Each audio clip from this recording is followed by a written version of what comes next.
Welcome to a case study of composting in Pitkin County. My name is Liz Morrow. I'm the Environmental Compliance Specialist for Pitkin County, and a large part of my job has to do with our compost facility. Pitkin County's composting facility is located about 8 miles south of Aspen, Colorado, which is a big resort area. And composting has been happening here since the early 1990s, when local wastewater treatment facilities started to transition away from land application and started wanting to compost their biosolids. Just recently, in 2016 and 2017, we had a big local push involving the landfill and some local haulers to increase diversion of food waste out of the landfill, and that has been pretty successful, with the amount of food waste composted about doubling from about 1,000 tons in 2017 to a little over 2,000 tons in 2018. We anticipate even more growth in 2019.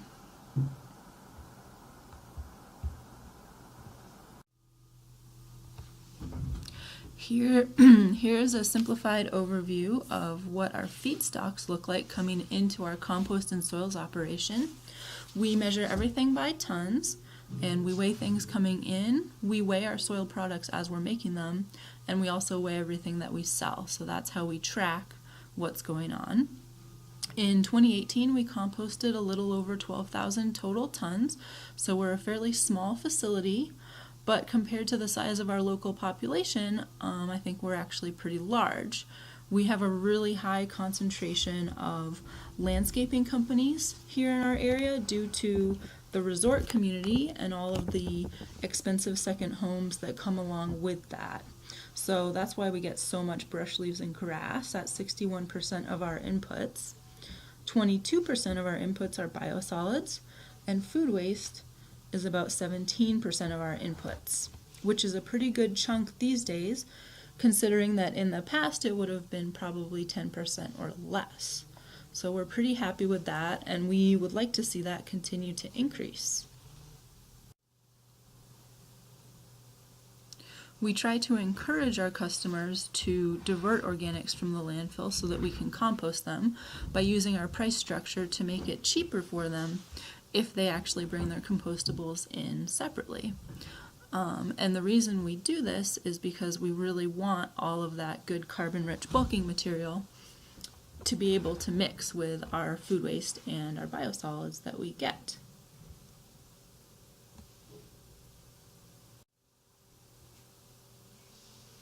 Our process involves standard windrows, which we make on our 3-acre permitted compost pad.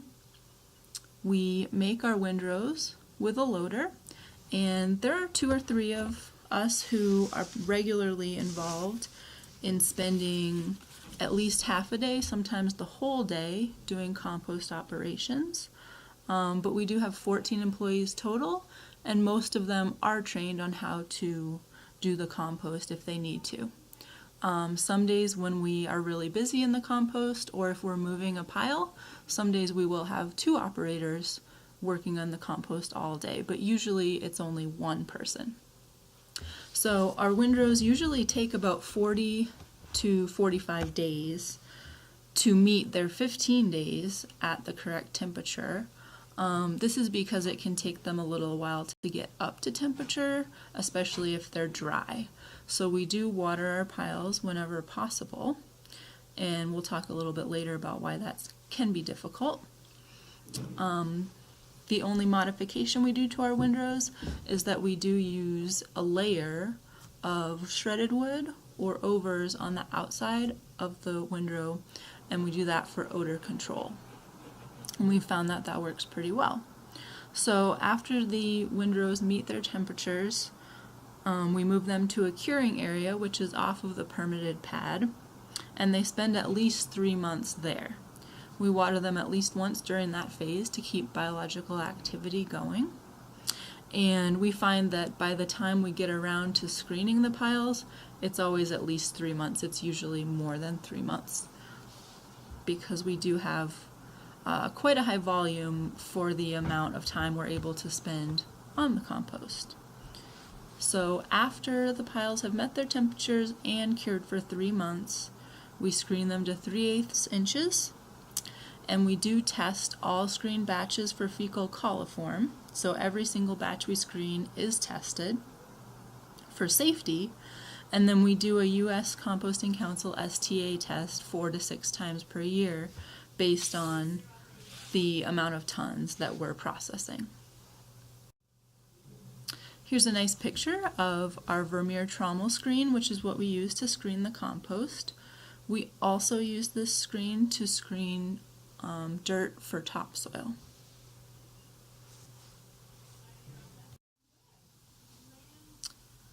Our challenges at the Pitkin County composting facility are dependent on the season. So in the summer, our biggest challenge is the compost drying out, which is probably a familiar challenge for anyone in Colorado. Our nearest water source is a water hydrant 7 miles away from us, so we do have to take our water truck to the hydrant to get 3,000 gallons of water at a time to put on the compost piles. We aim to put 3,000 gallons of water on each windrow at least once while it's on the permitted pad, and then at least twice while it's in the curing area. And we find that if we can meet that quota, it usually helps us get a good product. In the winter, we have a completely different problem. In the winter, there's a herd of about 30 or 40 elk who live in the woods just off of the southern end of the landfill. And we find that they come into the landfill every night and really burrow into the piles and just absolutely trample them every single night.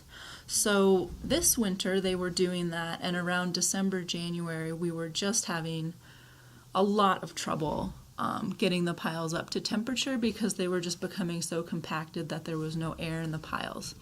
And even with trying to turn the piles constantly, the elk would just come back and smush them again. So we came up with a good solution. We actually decided to buy some coyote urine from a trapping company in Montana, and I have to say it works pretty well.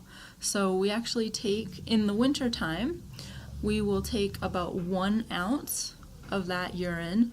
It's incredibly potent, and you don't want to put your face very close to it.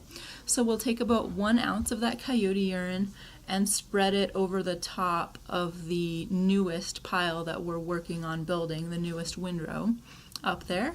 And we have found that to actually be pretty successful at keeping the elk off of the compost piles so that they don't compact them too much.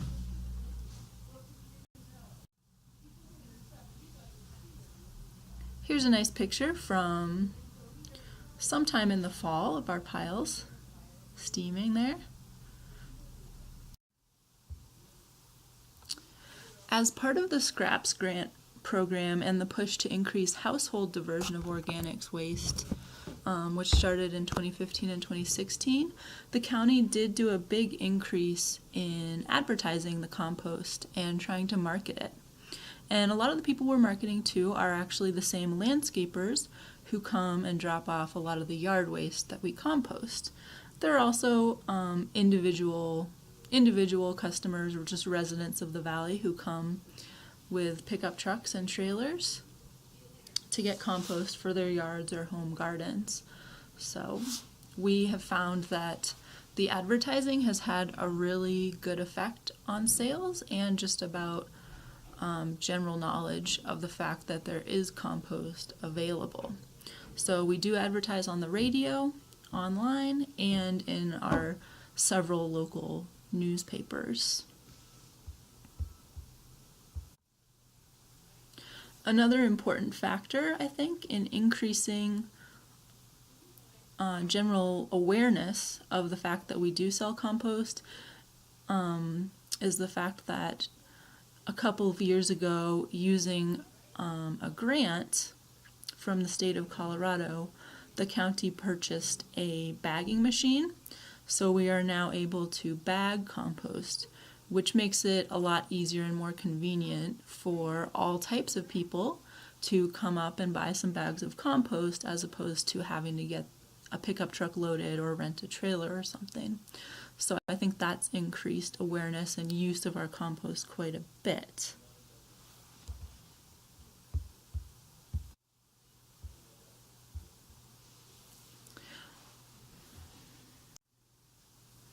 Okay, so revenue from sales. So we charge $36 per ton for our finished compost. We also make topsoil and potting soil. So our topsoil is a 3-to-1 blend of screened dirt and compost, which we sell for $32 a ton. And our potting soil is a 2-to-1 blend of screened dirt and compost.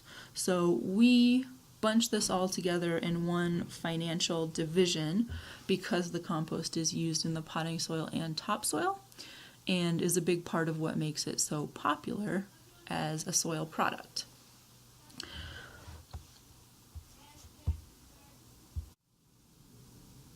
So you can see from our pie chart here that obviously our big seller is topsoil. We sell out of topsoil every year.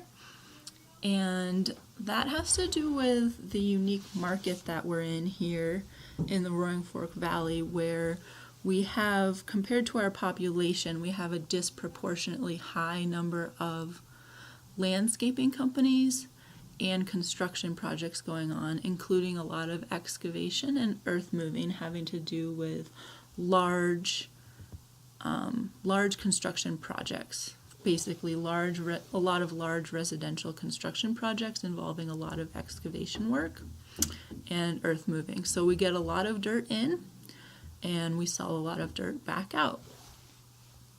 So you can see we still, even though we have a high volume and there's a high demand for these services, we try to only charge what we need to charge in order to keep the programs going. So our total revenue from selling these end products was a little over $300,000 for the year 2018.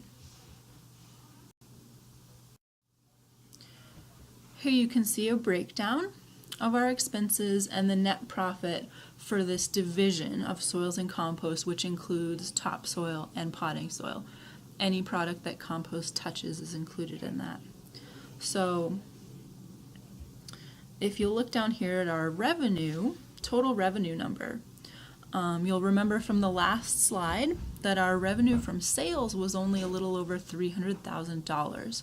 So revenue from sales does not cover the whole cost of the program, and at this point it's not meant to. We price it to cover about half the program, and then the other half of the revenue to cover the expense of this program has to come from tipping fees.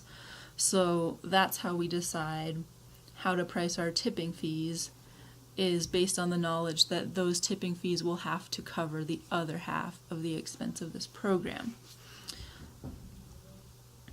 So the total expense of this program was a little over $600,000, and you can see there that labor was actually fairly cheap, equipment fairly expensive, and the reason our overhead is so high is because that includes the cost to rent the wood grinder which we use to shred our shredded wood from that brush pile, which is thousands of tons of brush which we have to shred every year.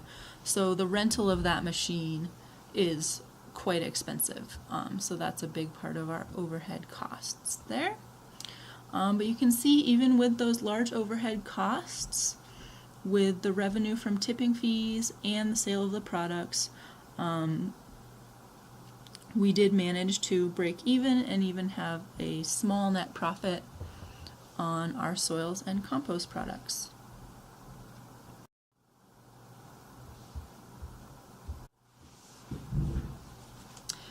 So, as everyone watching this presentation already knows, composting is not free. That's a message that we are trying to get out more and more with our educational programs, so that in our individual communities we can all have more of an open discussion and beneficial debate over how we want to pay for this service, if it's a service we want, who should pay for it and why, and how we're going to do it. Because I think there is a lot of misconception out there right now in the general public of people thinking that this is a very easy process, which is basically free to do, and obviously that's quite a myth to work against when we're trying to find a way to pay for these programs. We're very, very lucky here in Aspen where we are that we have customers and we have contractors who are willing and able to pay our tipping fees and pay our prices for our products. But I know this is, in many communities, this is the biggest challenge, is deciding who should pay for the composting service to happen. So basically we did some calculations, and it costs us, our whole program costs us $30 per ton of incoming compostable material to process. And that would be $30, so that means that a $30 per ton tipping fee would cover the whole cost of the program, and then material outgoing could be free.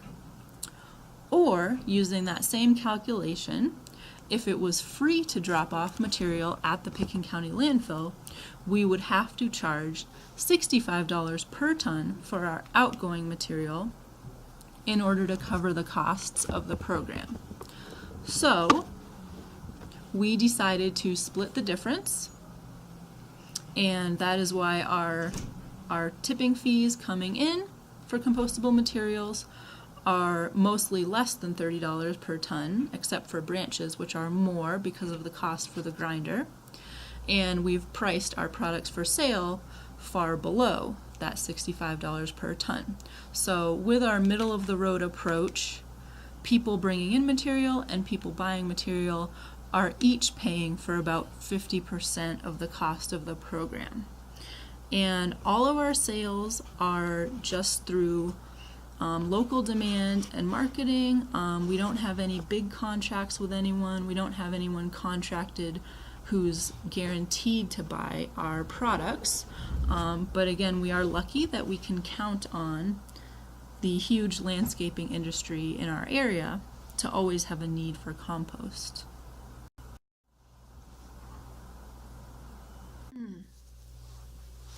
So why does our program work? Well, I think there's several reasons, and right off the bat, I'd like to just add that I don't see this case study as a recipe book necessarily for other communities. This is really just a summary of what we're doing and what's working for us, and I think the most important thing for other communities who want composting is to just do a really thorough evaluation of their own goals and the ways they want to accomplish them. And I don't think our recipe will work for everyone. I think there's lots of different strategies to composting that can work well in different places that might have different needs or goals than we have. So I think the reason that our strategy works well here is that we have a local government who's very enthusiastic about supporting this program and about letting the people who run the program have a lot of control over it. Here at the Pitkin County Landfill, we are an enterprise fund, and we have a lot of control over our own operation, and our local government, our county commissioners, really do trust the experts and do give us the freedom to run this place in the way that we think is best and will increase diversion the most. So we are constantly looking at the needs of the community. For example, we are able to sell topsoil, and we know that that's a big seller and that's what people want. So we try to maximize that and give the people what they want so that we are a popular merchant of soil products. Another big thing, which is the reason it's great that we have local control by our local government, is that we have comprehensive price structure control. So we are not competing with low landfill tip fees. We set our tip fees for trash and we set them high on purpose to encourage diversion. So I can only imagine how hard it would be to run a composting facility if you were trying to compete with a landfill next door that was operated by a different entity than you, and the tip fees were set separately. That would be very hard. So for us, it works well that we're able to set our own tip fees. We also have no shareholders. So as a government organization, we don't have to create a profit for anyone. So looking back to that slide, thinking back to that slide where we showed our net profit was about $165,000 for the year 2018. A private company would probably look at that and think that that was a horrible number. It's not very much profit at all. But for us as a county government, what that number means is that we've already paid for the entire program, and we've paid our employees, and we still have $165,000 extra dollars that can now be reinvested in equipment or saved for the future. So to us, that's, as soon as we've paid our workers, that's a complete success, and we are happy. We don't have to create extra value for someone who isn't actually working here. So that's something that works well for us. We also are really lucky to have a community here in the Roaring Fork Valley which values composting, and that creates a sense of ownership, which helps a lot with the education and outreach part of our composting program, and helps a lot with reducing contamination. So I have seen a lot of pictures of contamination at other composting facilities, and although we do have our own unique issues here, I think in general we have pretty low contamination, and we have pretty high buy-in from customers and especially from haulers.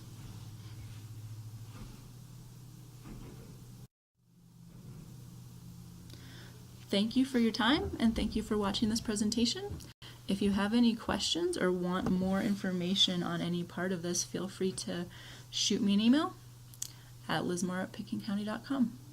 Thank you and happy composting.